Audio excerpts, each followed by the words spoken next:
કાકા હા તમે હમણાં થોડી વાર પહેલા મને કહેતા હતા ને કે સુખનો ગળો ભરાઈ જાય એટલે લગ્ન થઈ જાય, હા તો એટલે પછી શું, એટલે બહુ દુઃખ પડે?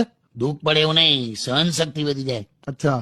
અને સ્ત્રી માટે કેવું છે, હા પત્ની બધું સહન કરી શકે, હા પણ ઝઘડો થયા પછી નિશ્ચિંત રીતે બાજુમાં સૂતેલો હસબન્ડ સહન ના થાય.